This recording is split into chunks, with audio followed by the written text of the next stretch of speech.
What's going on, people? This is Anthony here, and today what we're going to be talking about is Docker. Docker files, Docker containers, what is Docker, advanced features, and at the end of this video, you should expect to be able to deploy a Docker container and the basics of a Docker file and all that good stuff. But if you watched the previous videos, what you did observe is there was some code that we had initially written of pulling data from an API, parsing that data, putting it into a file, and I wrote an app that builds off of that. And in doing so, we're going to see some of that action happen from the Docker container. And so, yeah, the first question you may have is, what is Docker? Why do I need it? What does it do? All that stuff. So Docker is essentially an engine that runs containers. And you're probably wondering what a container is. If you already know what a virtual machine is, then you're already half of the way there of understanding what a container is. You know that a virtual machine is an operating system hosted within something called a hypervisor. And the hypervisor is managed from either being a type 1 or a type 2 hypervisor. A type 1 hypervisor meaning that you have your Linux kernel, very minimal overhead on top of you. Let's say something like ESXi, which is type 1. And then under that infrastructure, you have the hypervisor, and then you have your virtual machines. And each virtual machine is an operating system, and then under each of those operating systems, you can have an application, right?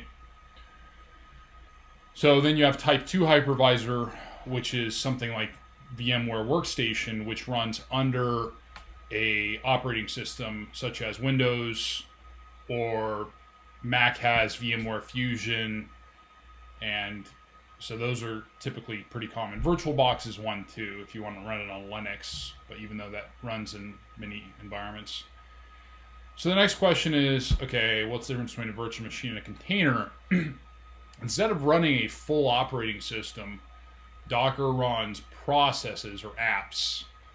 So an app could be a SQL instance, it could be a proxy or a load balancer or a Linux box, or really anything that can be containerized within Docker. And another thing you can containerize is a Python application, which is really cool. So the way this is laid out is slightly different. You have to have a host operating system, and then under the host operating system, you have the Docker manager, essentially. And then under the Docker manager, you have each of your apps. And there are networking capabilities, just like within VMware, to where you can connect these applications through a Docker virtual network, and that's all done within the Docker engine. So that mostly covers the abstraction layer of what Docker is. And the question is, if I can just deploy apps, why not just use Docker exclusively? And it really comes down to your use case, because sometimes you could have virtual machines like Windows servers to where you're hosting things like DNS, DHCP, and the like. Maybe you're doing Radius on a Windows server as well. So you have multiple different applications. In that case, it's probably better to run the virtual machines.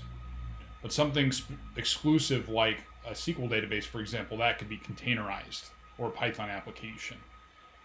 The other thing is containers. There's certain things that you won't be able to run in containers. There's a lot of applications that you can't containerize at the moment. Like, one thing that'd be really nice, I would think, is Mac is not supported to use Visio, Microsoft Visio, which is what I use for most of my drawings. But that's one thing you can't containerize. It'd be really cool if you could, though. So now that we've covered that, the next question is, where do I get these images? Where do I get these containers at? How do I deal with that? So there's two ways you can do that. You can either build some kind of application yourself and then write a Docker file or write a Docker Compose file. And so there's Docker file and then there's Docker Compose. So the Docker file, you can do a single container, but some applications require multiple different microservices for that application. An example could be a web service. Okay, so like Netbox has multiple components to it. You have Nginx, you have your SQL database, and then you also have Redis, I believe, which is it's used for carrying key value data. So if you look here, these are all of the different Docker containers that I currently have. What you'll notice over here is there's 5 different containers for Netbox, and this was done with the Docker Compose file. Well, you'll see some other things here, like for example, Alpine. Alpine is a micro version of a Linux instance. It's very small. I think it's like 50 megabytes. Very small. And these were deployed as individual applications, just as the INSOT was, just as Jenkins was. So there's 2 ways to go about it, and either you can create your own app or you can pull it from something called the Docker Hub. So this is the Docker Hub, and they have all kinds of cool stuff. You can pull, for you network engineers, if I were to type in Cisco, there's several Cisco apps for cloud and related to be able to deploy for these various use cases. I don't use any of these, but I think Juniper actually has,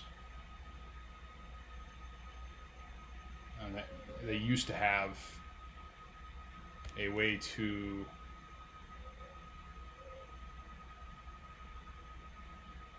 deploy a VMX container. So you can deploy VMX instances in a Docker container. It's pretty cool stuff. There's a lot of things you can containerize. It's really fun, but for our case, we're not going to be pulling any of these images. I'm going to show you how to build these images, and I'm going to show you how to run them and stop them and access them. So, firstly, as you may have noticed, there are several instances running right now, but what you will notice that's not running is this Nginx instance. So Docker PS, there's Docker PS and there's Docker PS A. And A is the argument that you put in. Okay.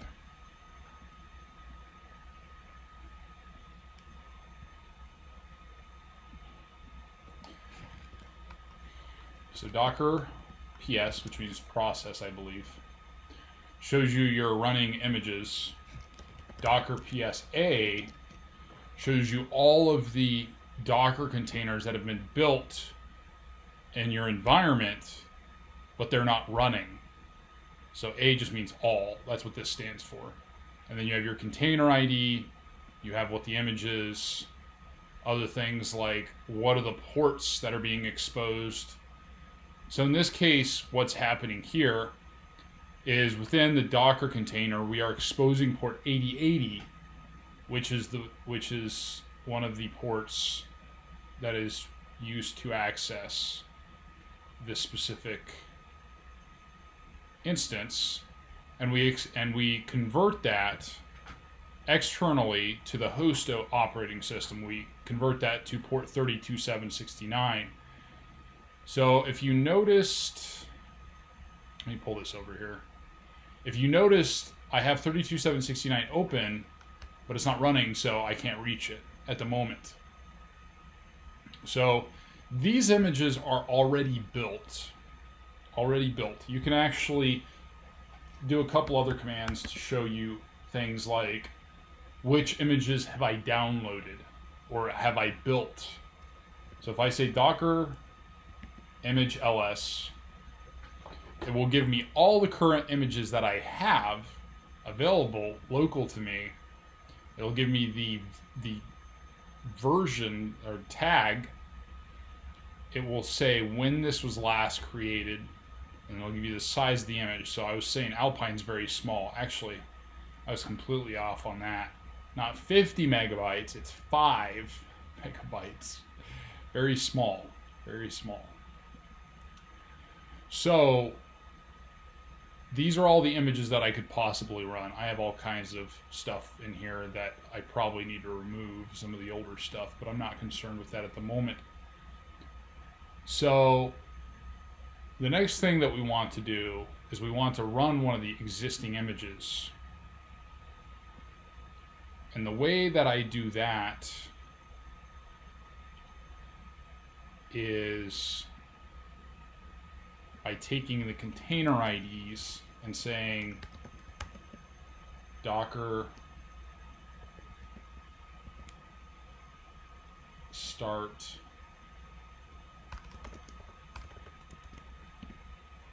actually this one I cannot start just yet.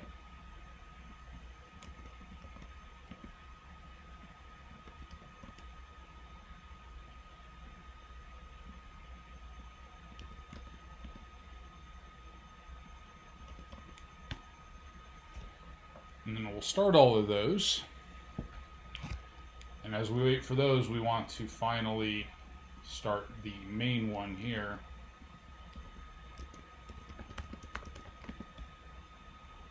And let's make sure if we go to Docker PS, it's running. And it shows we have 4 of the 5 running. We don't have all of them. Question is which one is not running. Oh, the worker. The worker is not running. Let's try that one more time.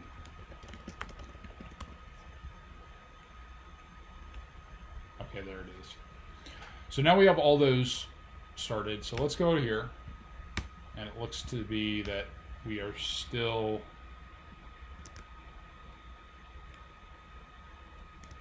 not operating. Oh, that's why, because it's running on 32.768.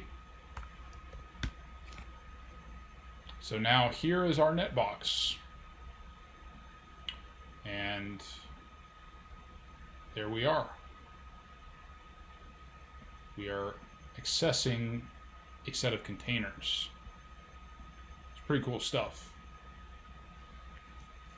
So what I'm going to do next is I'm going to actually remove this Alpine image, and then I'm going to pull it. I want to show you how to pull images from the Docker Hub.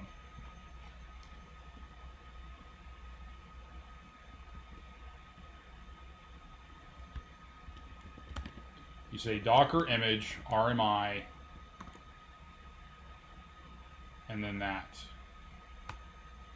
So the only thing is I'm actually already running several Alpine instances. So what's probably going to happen is it's going to deny me from deleting that. So it'll tell you if you're using an image, if you have an image deployed, it's going to tell you images being used by stopped container 9FO D4. So if I go over here, there's our 9FO D4. This one is using that image, so you can't just delete the image if it's running. When I say running, meaning it's deployed, it's not necessarily on. So now that you know that, I think that what we can do is we could probably delete one of these images and then re-pull it I actually see some dead images here. This one is no longer being used. Yeah, so that one deleted it automatically. So it'll no longer be in there. You saw it before down here.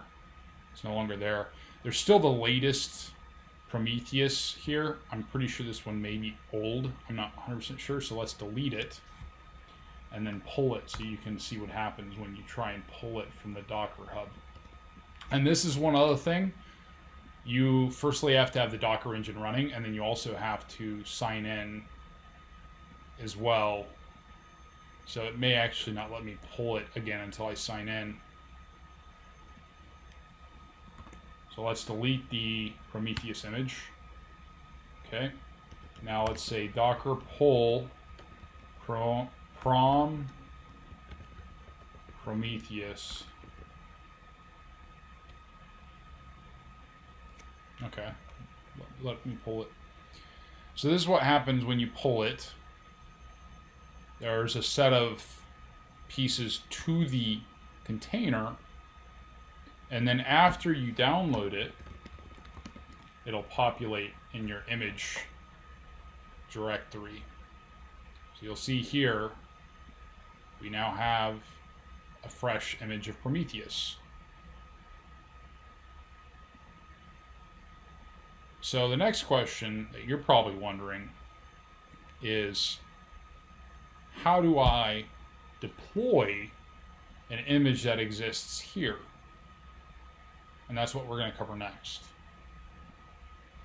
So now what we're going to do next is we're going to deploy the Prometheus image. So the question is, how do you do that?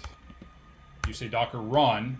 Run means build the image that you want and start that. Okay. And then the P, okay, this is an important part as well. The way that you expose the port that you manage Prometheus on is you have the port that is open inside the Docker engine, and then you have another one that's exposed from outside of the Docker engine to the host operating system. So the first port is the one that's exposed to you that you're going to access, and then you have the port that you need to expose internal from the Docker, from the app, which is Prometheus, and Prometheus's default management port is 9090. So we're going to map port 9090 to 80 on the local machine, okay? And then finally, we're going to specify the name of the image, which is Prometheus, and we have our image. And then we type in docker ps, and we will see that the image is indeed running, okay? And we see here the ports that are exposed. If I go over here and I say 127.0.0.1 without a port, and here we are. Now we have a Prometheus user interface. This is all from the Docker container, all of it. So then when we're done with that, we can just say docker stop and then the container ID, and it is now down. So if I say docker ps, it's not there, but it's still a image that was built, so you can restart it whenever you want. And it looks like there's another one here that was never deployed, so I'm going to remove that. And I'm going to remove this one too, because I just showed you how to do this. I don't need this image anymore. It's just to display to you how you do that. So the next question is, if I have an app that I want to write and I want to put it in a Docker container, how do I do that? So the one thing that I want to do is I want to show you firstly what it is we're containerizing, because without that context, it doesn't really give you a good understanding of what it is we're trying to do. The original app that we've built off of in the previous lessons contains the code from those lessons, but it actually builds on top of that as well. And that's a lot of code I haven't covered yet. So this is the app. It's a Flask web microservice. And you'll see at the top here that it says network config gen. It's not explicitly the purpose of this. I want you to recall what we did in the previous lessons, which was we made an API call, we parsed that API call, we took that parsed data and we put it into a file, okay? And now what's going to happen is we're going to take that data and we're going to put it local into this web interface into the entries. So if I try and go to one of these pages, as you can see, I can't get there because I have to log in first. And if I intentionally put in some bogus password, it'll block me from logging in. Okay, so I'm going to log in, and now we are logged into this little web UI here. And as you see, we have all of the data from our files that were stored. What's really cool about this is there's another feature I added to this, and I'm going to go back to NetBox and show you what it does.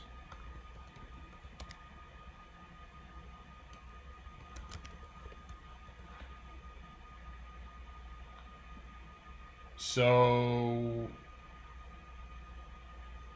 let's see if this is still okay. Looks like we're good for now. So we're going to go back to our devices, and I have to put in the login here first. We're going to go back to our devices, and we're going to populate some data. So this says null right now because there's nothing in it for a TechX server. So this is in the config context. We're going to go to router A2, and as you can see, there's some additional data that was added into our original set of data. Originally, we only had the management IP, the site, and the device name, and now we've added more. And eventually what we're going to do is we're going to pull enough variables from the API call, and we're going to use those variables to tie into a template, and then we can auto-generate templates. Now, I don't have that built in yet, but that will be a part of this. So if I go to router A2, and I add in here, this is where I have to add it. You have to add in something called TACACS server. And let's just put a number here. Okay. So right now what's happening, assuming that this is working, if it doesn't work, I may have to restart it, but it should be working.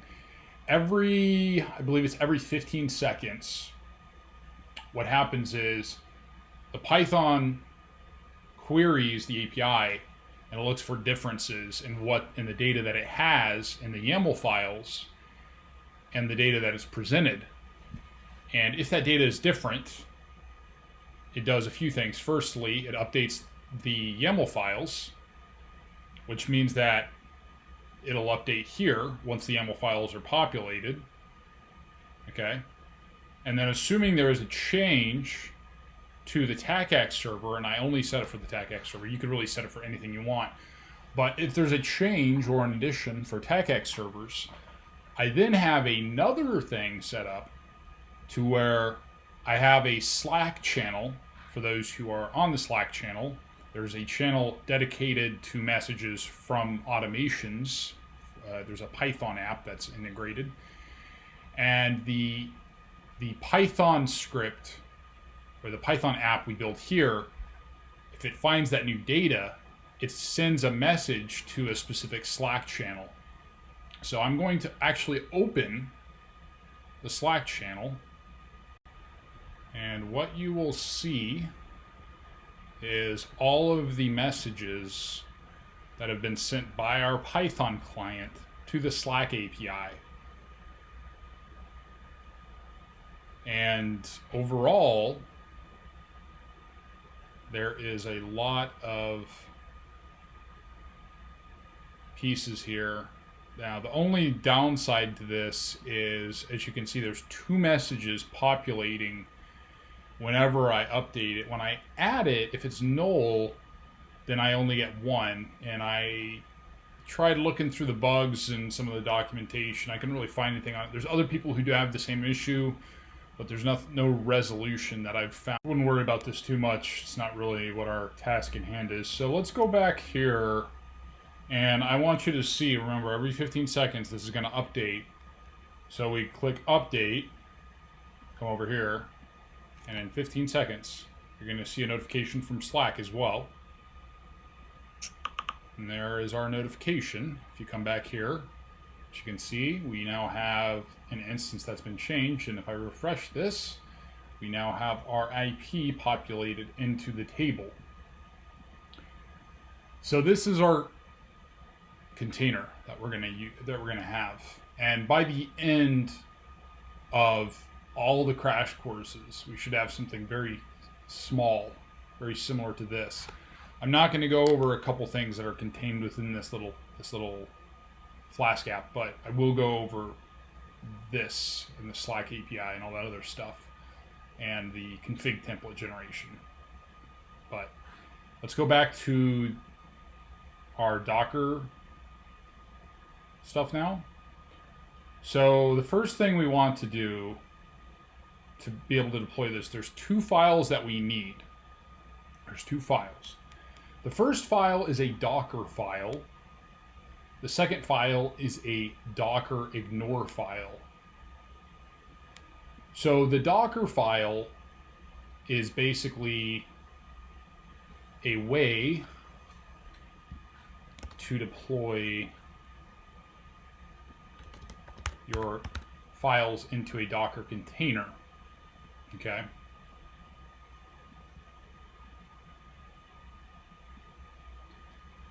And within that Docker file, there's several things that you specify. The first one is, what is the base Docker image we're using? And the base Docker image we're using is going to be Python 3.7. We can use any of 3.6, 3.7, but 3.7 I believe is the latest. And then if you want to, you can throw this into here. Who's the maintainer of the Docker container? I'll just say Anthony. And keep it at that. Because I'm not going to provide an email in this video. If you want my email, join the email list. The next thing is we need to have an install path for the files. So the environment is going to be the base path to where we start out at. We're just going to call this net auto. We'll just say net auto. And then we will make the directory, because it doesn't exist by default, of course. And we specify the install path. Okay. And then we specify the work directory. That's required as well. So the next thing we need to do is we need to copy our files into the container. And the first file that you want to put into your container is your requirements file. Okay? So this is the source, and this is the destination. So this file will fall under NetAuto's directory, home, the base directory. Okay? And the next thing we're going to do, as if we were in a Linux shell, you'll say, or a Windows, but this is a Linux shell, pip install our requirements.txt, just like we've done before. Okay. The next thing we want to do is we want to copy all of our other files to the base directory. That's what we're saying here. So everything that's here in this current directory where the Docker file will reside, it's going to be copied over inside the Docker container under NetAuto directory. But the question is, we have a virtual env file here. We don't want that in the Docker file. Okay, we don't want that.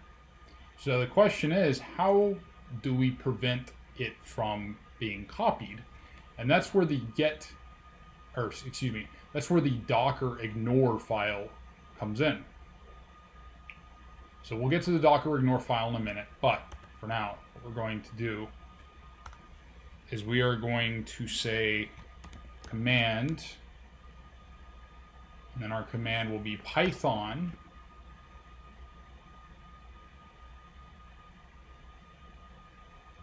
app.py.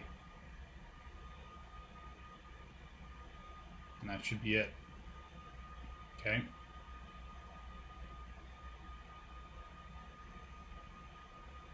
Next, we are going to create our Docker ignore file. And we're going to say what are the directories we want to exclude. We want VMs to, and then we also want the get ignore file to be excluded as well.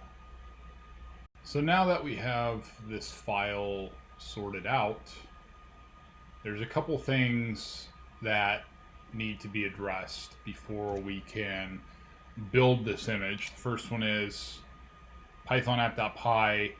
I forgot that one of the things you cannot do is just say Python app.py. Inside of the container, when it's a Flask app, you have to use this command flask run host and then the local port, or excuse me, the local socket, all the local sockets. And then there's also a port option, but we're not going to do that. We're just going to use the default port 5000 because we don't have anything conflicting with that. And then that is pretty much it for the updates you need in this file. There's one other thing though that's going to have to be different from our environment here, and that is located in the resources file right here. Because NetBox is in a container, so from the perspective of the host operating system, you can access the local loopback to get to the Docker container. But because one Docker container is going to be talking to another, because we need the Flask app to talk to NetBox to be able to update the entries, what that means is that we have to update this to the IP address that the Flask app is going to be talking to in Docker. So the question is, what is the network, or excuse me, the IP address of our Docker container for NetBox specifically? So the way that you do this is, firstly, you need to figure out what the container ID for NetBox is. This one right here in particular, because this is one hosting and exposing the socket in Nginx. And you're going to say Docker inspect. It's going to give you this huge set of JSON. It's all basically settings within Docker. The thing is, though, we don't want all of this. We just want one very specific thing. We want this, the IP address. This IP address is the virtual network internal to Docker. And if you type in Docker network ls, it's going to give you a set of these various virtual networks. The one that's used by default between containers is this one, but the thing is, NetBox has its own virtual network allocated for it. And we don't want to put Flask into the default bridge group, because until we have some kind of routing set up between those two subnets, virtual subnets, these two can't talk to each other. So what we're going to do is we're going to take the Flask app, we're going to assign it to this specific Docker network, and then we'll be able to talk to our NetBox app. So because that is the case, what we first want to do is we want to change this to the IP of interest, which is here. We're going to save this, and we are going to run our Docker file, or excuse me, we're going to build the Docker file And for this to work properly, the way that we have to do it is, firstly, we specify what is the name of our container going to be. We're just going to say flask net auto, and then we have to specify where the Docker file is. The Docker file is in the local directory, therefore we can just put a period, and it will build our app. As you can see, what it's doing here is it's pulling the Python 3.7 container from the Docker Hub. So now we'll wait for that to catch up. It's going to take a minute.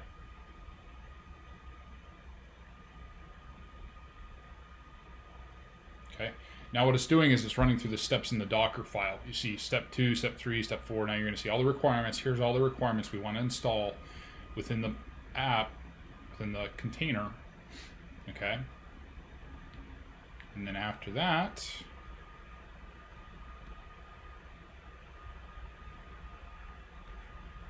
it should tell us when we're good. And it looks like it has successfully created this image. So if we say Docker image ls, we're going to see two new images. We're going to see the Python image that we need for our specific Docker container, and then we're going to see the Docker container that used that image, plus the code that we put into it and the way that we set it up into this specific file. So one thing to note here, if you try removing this, what you'll see is it says image has dependent child images. So this is one thing to take into consideration when using Docker. If there's an image here that's built off of a specific base image, so in this case the Flask NetAuto image is built off of a base Python 3.7 image, you cannot delete that parent image. So this is the parent image, this is the child image. It's a form of, it's a hierarchy essentially. So like RabbitMQ by itself is not a specialized image, it's a base image. Netbox is a specialized image that uses several different base images for its setup. So now we're going to run the Docker container.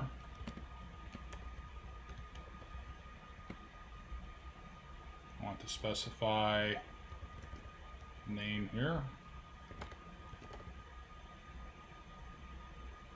We now have our Docker container up, and you will see over here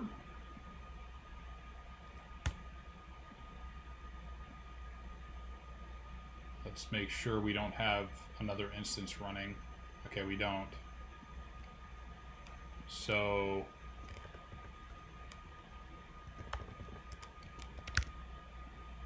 and now we have our Flask app coming from Docker.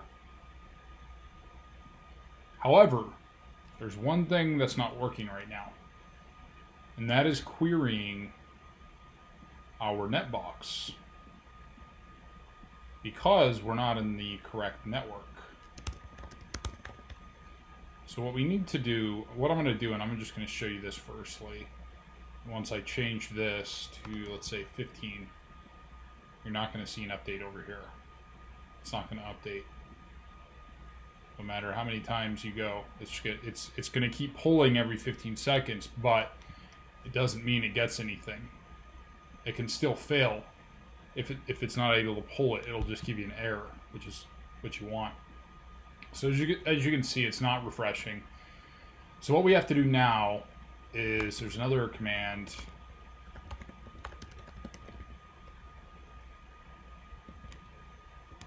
We say Docker network connect.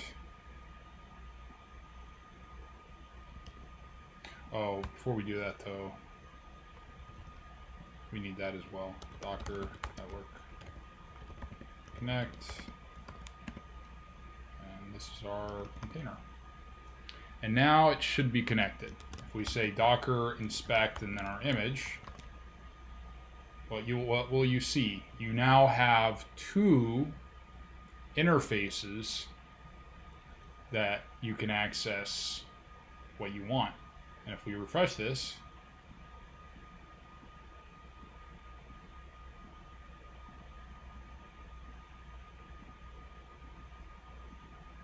what may need to happen is possibly restarting the container. Actually, I know what it is that needs to be done. So, if you recall, I messed this up. If you recall here, 32768 was translated from port 8080. So port 8080 is actually what port we want to be running on. And the thing is, I didn't change the port before I deployed it. So the way that we adjust that without having to redeploy the whole thing is we say docker exec it, then we copy our Docker image name, and then we have to specify our shell, so bin bash. We go into there, and you will find that I already installed Nmap on this. But the way that you install Nmap, it's an apt-get system. So you just apt-get update, and then you apt-get install Nmap. And then if you remember our IP, it was 172.19.03. If I just run Nmap on all ports, sure enough.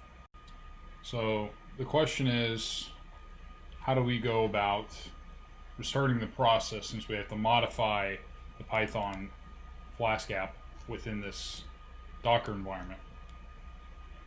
And you will see here that our Flask app is running.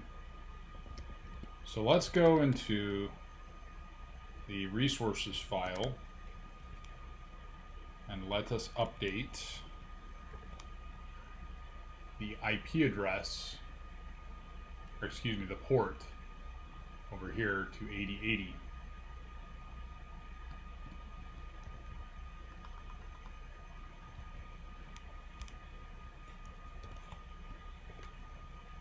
So it's now updated. So there's good and bad to this.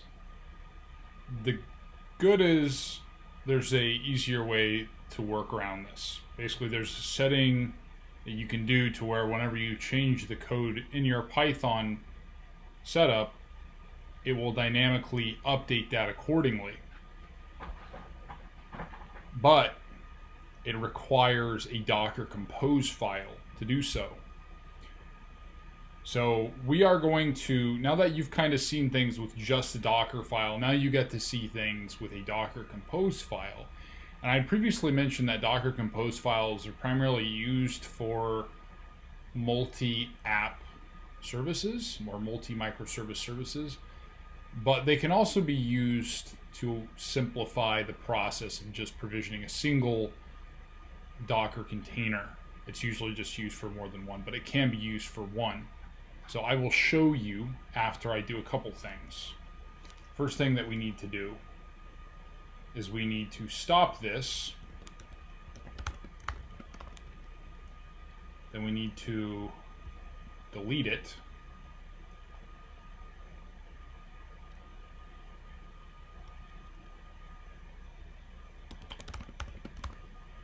And the other thing we have to do is we want to remove this image specifically. Let's keep the Python image because then we don't have to download that again. So we say docker image RMI, the image, okay, we're good there. Now the next thing we want to do is we want to have a Docker Compose file. Okay, so right here,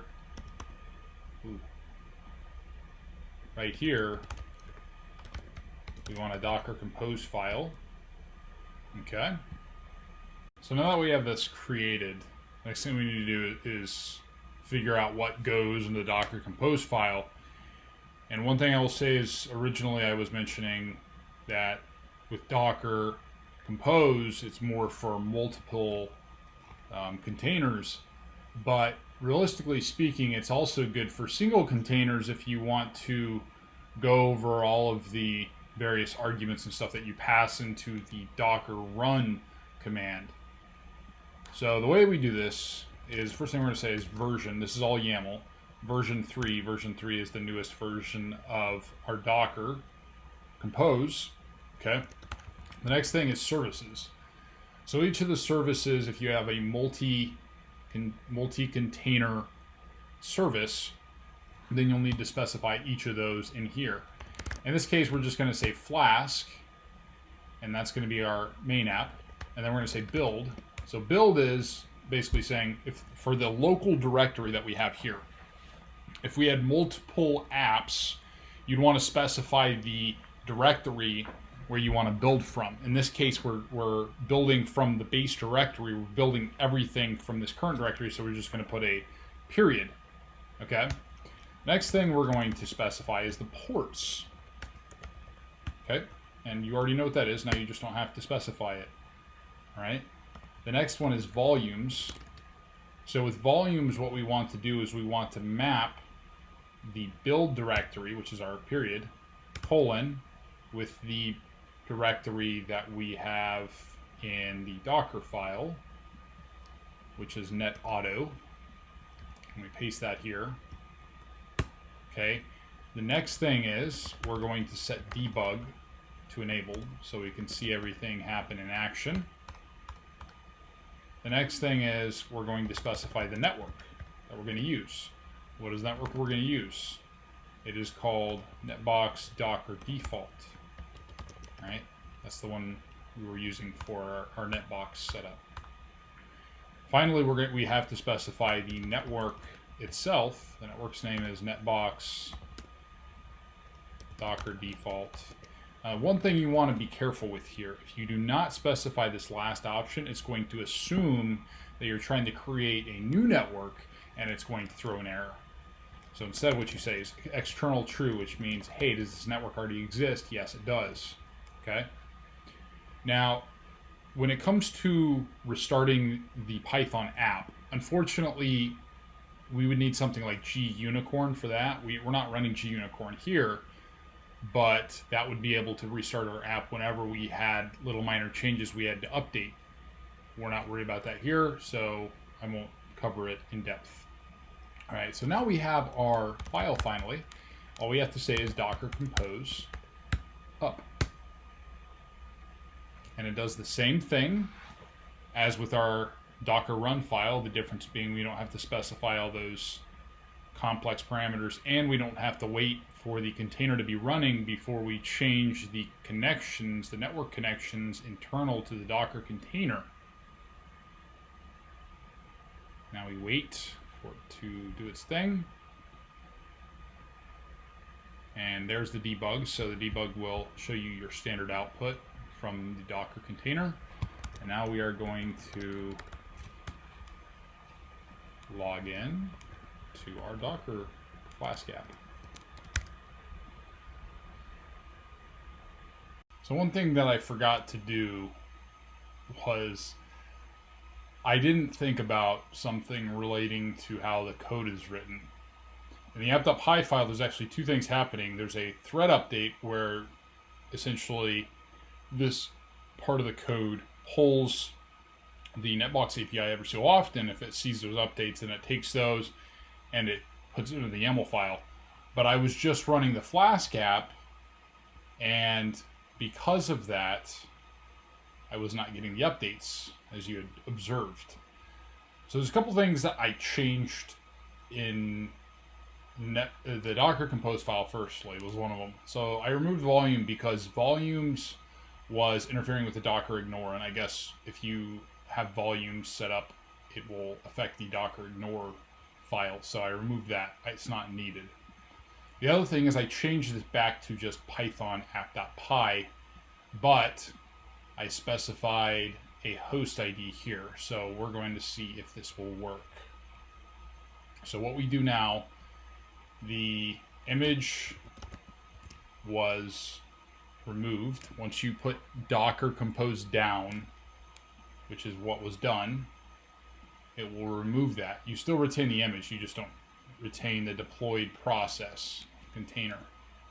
So what we do to rebuild the container, because we've made changes to the Docker file and the Docker Compose file, we say Docker Compose build,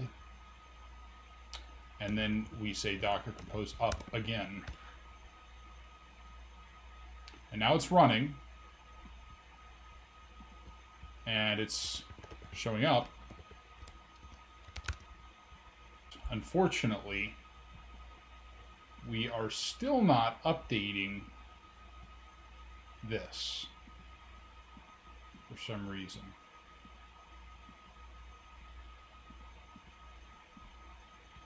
Not sure what's happening there.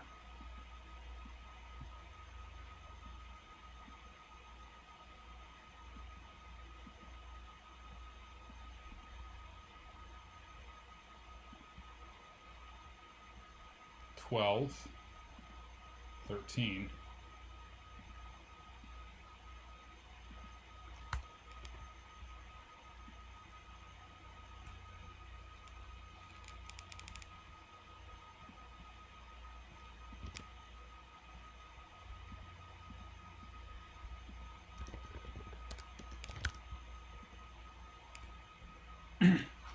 So there's something else that's still missing. Oh.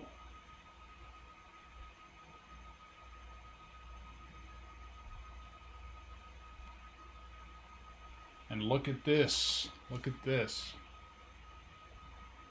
So it appears that we have an error with the Slack token.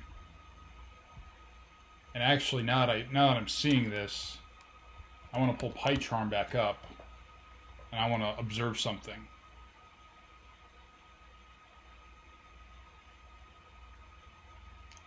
Question is, do I store the YAML file first, or am I pulling, or am I sending the message to Slack before I store it?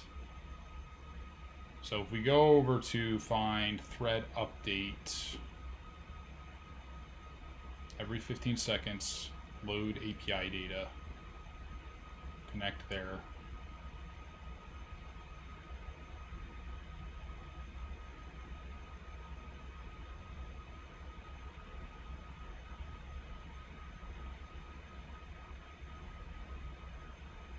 That's where we're sending it to Slack. And that is where we are supposed to get our new data, but the Slack information is never sent.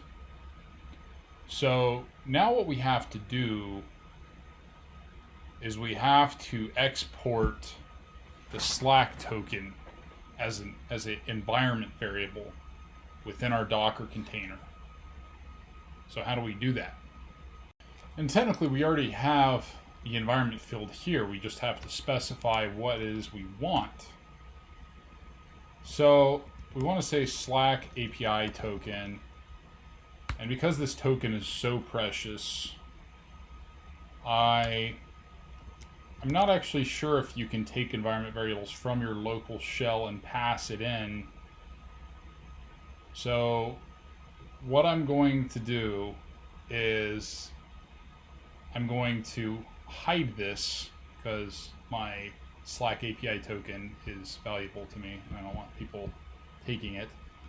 And I'm going to put it in another window here for a second. And then we are going to restart this. We're going to say down. And then we're going to say Docker Compose build again.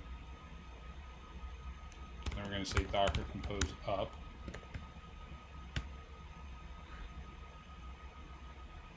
And we shall see within that 15-second time span whether we get a notification on Slack or whether we get an error within our Python shell. And there we are. You heard it, hopefully.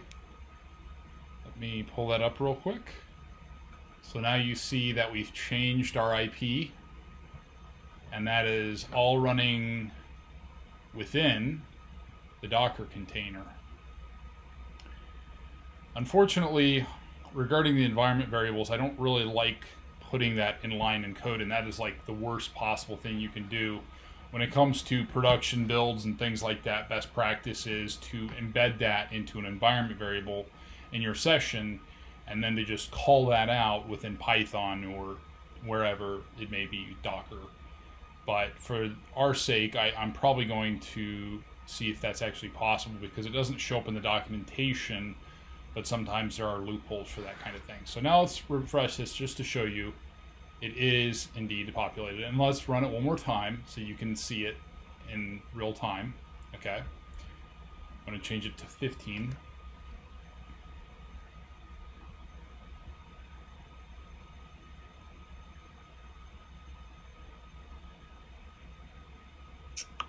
And there's our Slack notification, and there is our change.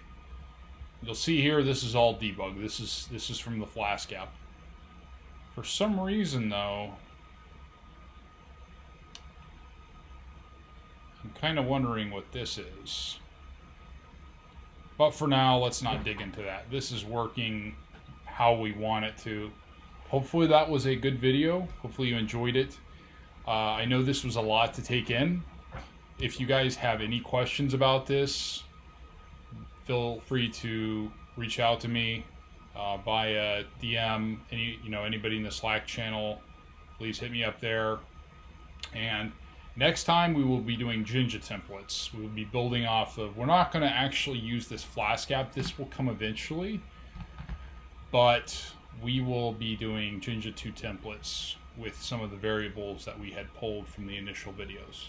All right. Thanks, guys.